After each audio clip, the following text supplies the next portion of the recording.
Que Dios te bendiga. Dice en el capítulo 7 del Evangelio de San Juan que en ocasión de que los judíos celebraran la fiesta de los tabernáculos, todos estaban a la expectativa de que si Jesús llegaría o no llegaría a la fiesta. Y es que esta fiesta duraba una semana, era en ocasión de dar acción de gracias a Dios y de regocijarse por todos los frutos que habían cosechado. Y la gente estaba dividida. Unos creían en Jesús y otros no. Los que creían en Él anhelaban escucharle porque sus palabras eran palabras llenas de vida, de poder, de autoridad. Los que no creían en Él buscaban ocasión para acusarle e incluso enviaron a unos alguaciles para que capturaran a Jesús. Y dice este mismo capítulo que cuando los alguaciles regresan donde los principales, les dicen que jamás hombre alguno ha hablado como este hombre, porque Jesús subió a la mitad de la fiesta y ellos escucharon el mensaje de Jesús y no pudieron prenderle, porque fueron tocados por la presencia de Dios y porque aún no había llegado el tiempo en que Jesús sería crucificado. Y en el versículo 37 y lo siguiente dice: en el último y gran día de la fiesta, Jesús se puso en pie y alzó la voz diciendo: si alguno tiene sed, venga a mí y beba. El que cree en mí, como dice la Escritura, de su interior correrán ríos de agua viva. Esto dijo del Espíritu que habían de recibir los que creyesen en él, pues aún no había venido el Espíritu Santo, porque Jesús no había sido aún glorificado. El Señor siempre nos habla con un lenguaje que nosotros podemos entender y compara su presencia con ríos de agua viva. Nosotros sabemos que nada de esta tierra, ni la naturaleza en nosotros, la humanidad, no podemos vivir sin agua, porque el agua limpia, purifica, produce vida, fortalece. Asimismo, para que nuestra alma tenga vida, necesita de la presencia de Dios. Y para poder tener morando la presencia de Dios en nuestro ser, es necesario creer en Jesucristo. Porque en este capítulo podemos ver que los sacerdotes, los fariseos, no pudieron recibir esa promesa de la salvación. No pudieron ellos ser partícipes de gozar, de escuchar esa palabra de vida, porque ellos no creían, porque ellos se basaban en su propio razonamiento, no le daban lugar a la palabra de Dios para poder entender, porque sí es cierto que Dios nos ha dado a nosotros capacidad de razonar, pero puede ser que en algún momento de la vida nosotros no entendamos lo que Dios está haciendo con nosotros. Y es necesario que solo creamos. Y llegará el momento en que vamos a comprender, en que Dios nos hará entender por qué permitió alguna circunstancia en nuestra vida. Pero el punto principal de este mensaje es la salvación. Porque así como toda planta, todo árbol, toda vegetación, incluso nuestra vida en esta tierra necesita agua, también nuestra alma necesita el agua viva, que es la presencia de Dios.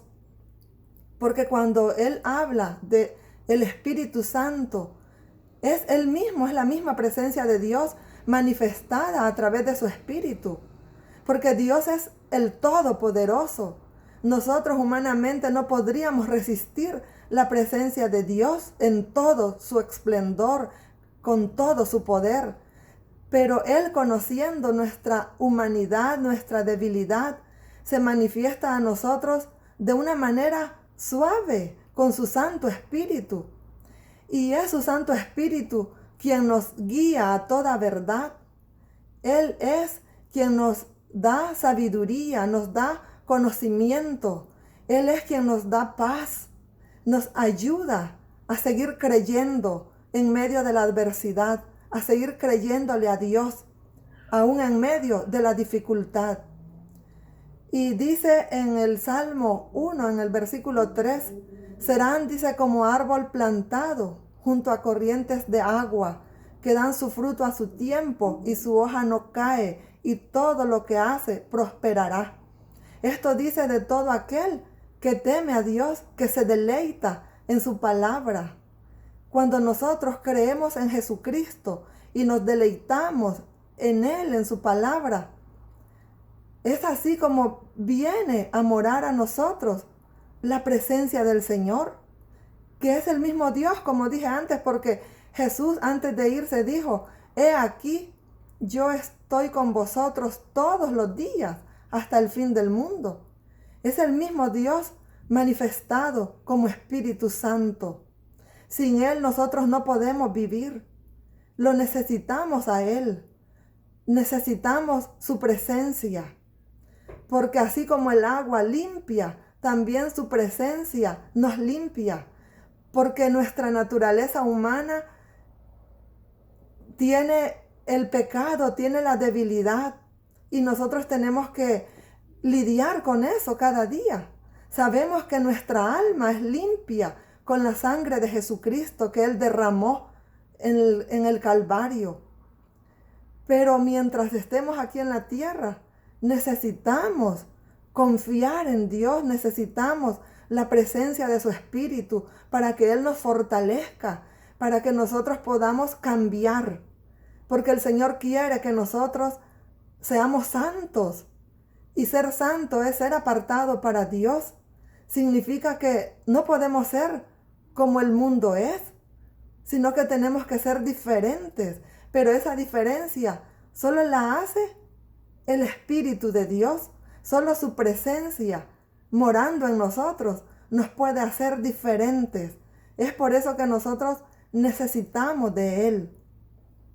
Y así como el agua nutre y fortalece los árboles para que den fruto y sus hojas estén verdes, también nosotros necesitamos la presencia del Señor para estar fuertes en lo espiritual y también aquí en lo material, porque cada día enfrentamos dificultades. A veces no, pero a veces enfrentamos dificultades grandes. Y en estos tiempos de pandemia, solo Dios es el único que nos puede librar. Dios es el único que puede consolar a todo aquel que está triste por la partida de algún familiar. Él es el único. El Espíritu de Dios es quien nos da consuelo, que nos da esperanza, porque hay otra vida después de esta. Y en Jesucristo nosotros tenemos victoria para la vida eterna y también aquí. Así es de que, mi estimado amigo, si todavía no has recibido a Jesucristo como el Señor de tu vida, te invito a que lo confieses, porque dice en Romanos 10:10 que con el corazón se cree para justicia, mas con la boca se confiesa para salvación. No basta solo con creer, ni tampoco basta solo con repetir una oración, sino que es necesario creer en Jesucristo, creer a sus promesas y confesarlo. Si tú quieres confirmar ese pacto con Cristo en este momento, permíteme dirigirte con una oración. Si tú crees en Jesús, dile así: Señor Jesús, en este momento te entrego mi vida. Confieso que creo en ti, que moriste por mis pecados y que estás a la diestra del Padre intercediendo por mí. Y porque lo creo, te recibo en mi corazón como el único Señor y Salvador de mi vida. Gracias, Padre, en el nombre de Jesús. Amén. Es una oración sencilla, pero que tiene poder si lo haces con fe. Una vez que recibes a Cristo, pasas a ser hijo de Dios y Él envía su Santo Espíritu a tu vida y ya no estás solo. Cualquier situación no la enfrentarás solo, sino con su presencia. Y a todo aquel que ya tiene a Cristo en su corazón, quiero decirle también que Dios está contigo. Él no nos desampara. Ninguna dificultad es más grande que el poder de Dios. Solo es necesario seguir creyendo en Él, porque pronto está para venir el Señor a reinar a esta tierra. Y todos los que hemos creído en Él tendremos parte con Él. Así es de que sigamos nosotros llenándonos de la presencia de Dios. Él limpia nuestra vida y Él nos hace dar fruto. Porque si nosotros tenemos la presencia de Él en nuestra vida, somos bendecidos y bendecimos a los demás, a todos los que están cerca de nosotros. Así es de que continuemos creyendo en el poder de Dios, en su gracia, en Cristo Jesús. Que Dios te bendiga.